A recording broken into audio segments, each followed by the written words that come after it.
Bayangkan, seseorang yang merampok orang kaya, melawan penguasa, dan dielu-elukan rakyat kecil sebagai pahlawan.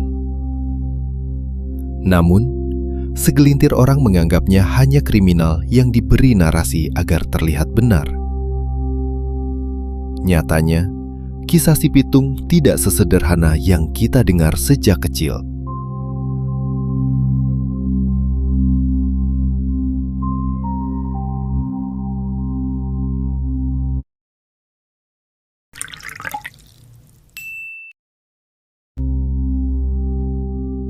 Untuk memahami Pitung, kita tidak bisa langsung menilai tindakannya. Kita harus mulai dari sistem tempat dia hidup. Pada akhir abad ke-19, wilayah Batavia berada di bawah kekuasaan Hindia Belanda.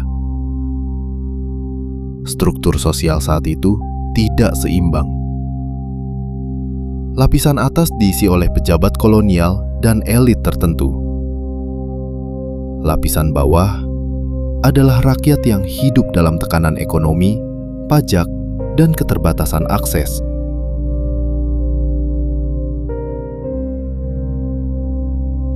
Dalam sistem seperti ini, hukum tidak selalu dirasakan sebagai alat keadilan. Bagi sebagian orang, hukum justru menjadi alat kekuasaan. Dan ketika hukum kehilangan legitimasi di mata rakyat, muncullah satu pola yang berulang dalam sejarah: perlawanan informal.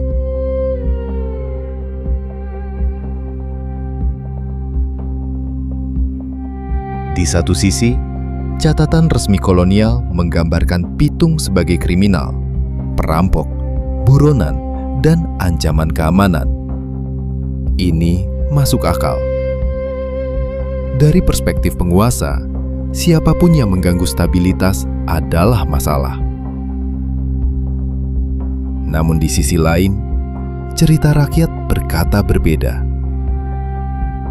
Pitung digambarkan sebagai sosok religius, dekat dengan masyarakat, dan hanya menargetkan orang-orang kaya atau pihak yang dianggap menindas. Bahkan, ada narasi bahwa hasil rampokannya dibagikan kepada rakyat kecil.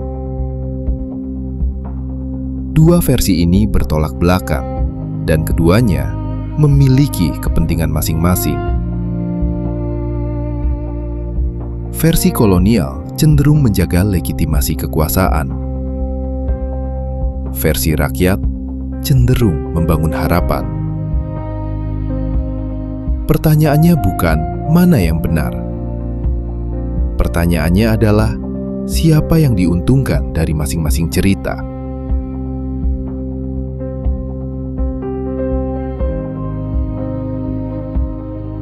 Jika kita lepaskan emosi dan melihat secara struktur,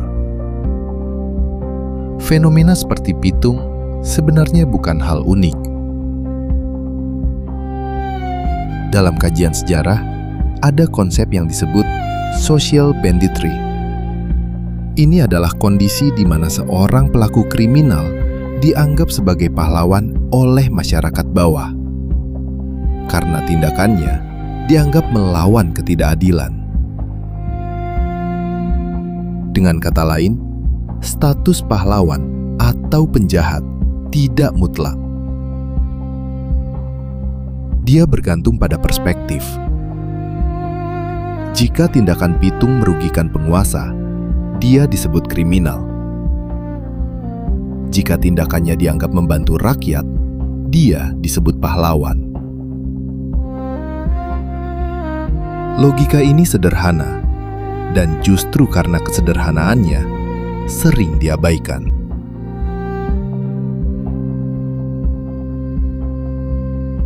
Sekarang kita masuk ke bagian yang lebih sensitif.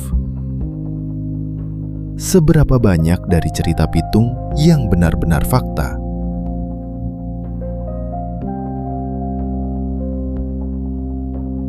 Apakah benar dia selalu membagikan hasil rampokannya? Atau itu adalah tambahan narasi yang berkembang dari mulut ke mulut? Masalahnya, sumber sejarah tidak pernah sepenuhnya netral. Arsip kolonial ditulis dengan kepentingan kekuasaan. Cerita rakyat berkembang dengan kepentingan identitas dan harapan. Artinya, kita tidak hanya mempelajari Pitung sebagai individu. Kita juga mempelajari bagaimana manusia membentuk cerita. Dan di titik ini, Pitung berganti peran dari sekedar manusia menjadi simbol. Simbol perlawanan, simbol keberanian, simbol bahwa rakyat kecil masih punya cara untuk melawan. Jadi, mungkin kita selama ini salah bertanya.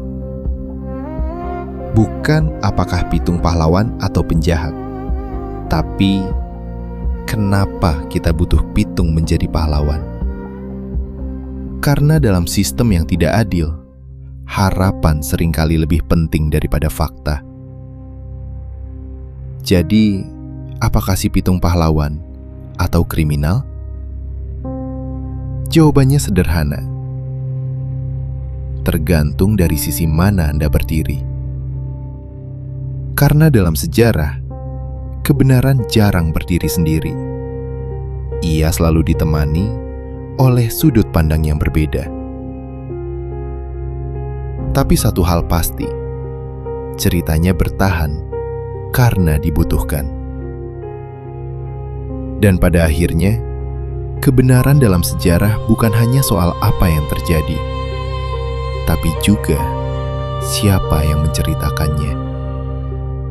Menurut kamu, Pitung itu pahlawan atau kriminal? Atau hanya simbol dari sesuatu yang lebih besar?